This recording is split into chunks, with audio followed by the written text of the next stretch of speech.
Lawmakers in Uganda have revived a bill against homosexuality, describing it as a cancer. Asuman Basilirwa, an MP, made the remark as he tabled the anti-LGBTQ bill in Parliament. The draft legislation seeks to punish gay sex and the promotion or recognition of such relations, The Guardian reported. Homosexuality is a human wrong that offends the laws of Uganda and threatens the sanctity of the family, the safety of our children, and the continuation of humanity through reproduction, Basilirwa said after tabling the bill. In 2014, Uganda's Constitutional Court declared the anti-LGBTQ bill null and void due to a lack of quorum, the report said. Uganda is a largely conservative Christian country where homosexual sex is already punishable.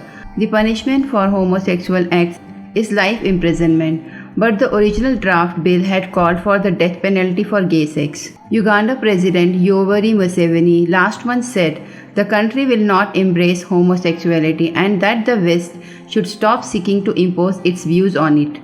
The draft bill has been widely condemned by right activists who claimed that such a bill would increase violence against trans persons. Ugandan President Yoweri Museveni has signed one of the world's brutal anti-LGBTQ laws, his spokesperson said on Monday, defying international condemnations and the risk of sanctions from donors. Same-sex relations were already illegal in Uganda, as they were in more than 30 African countries, but the new law goes further in targeting lesbian, gay, bisexual, transgenders, and queer people. It imposes the death penalty for so-called aggravated homosexuality, which includes having gay sex when HIV positive, and a 20-year sentence for promoting homosexuality.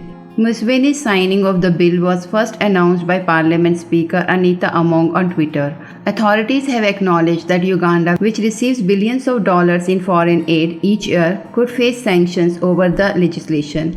When Museveni signed a less restrictive anti-LGBTQ law in 2014, Western governments suspended some aid, imposed visa restrictions, and curtailed security cooperation. That law was nullified within months by a domestic court on procedural grounds. Last month, the US government said it was assessing the implications of the new legislation for activities in Uganda under its flagship HIV/AIDS program. The European Union, United Nations, and dozens of international corporations also condemned the legislation. Museveni and other political leaders have urged lawmakers to resist outside pressure.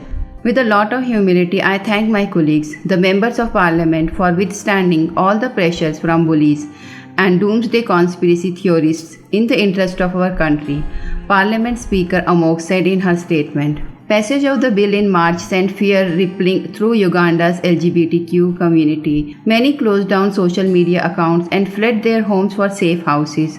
Others are looking to leave Uganda entirely.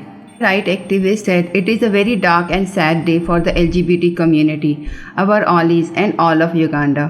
Yoweri, a strong opponent of LGBTQ rights, had sent the original bill, which Parliament passed in March, back to lawmakers, asking that they tone down certain provisions. On May 2nd, Parliament passed a revised bill that made minor amendments while leaving most of the original legislation intact. The amended version stipulated that merely identifying as LGBTQ is not a crime and revised a measure that obliged people to report homosexual activity to only require reporting when a child is involved. A coalition of international companies, including Google, criticized the legislation, warning it would put those with operations in Uganda in an impossible position and hurt the country's economy. Since the original bill's passage in March, lawmakers in neighboring Kenya and Tanzania have called for similar measures in their countries. And that's all, folks. That was the bulletin in brief for you. Stay informed, stay connected.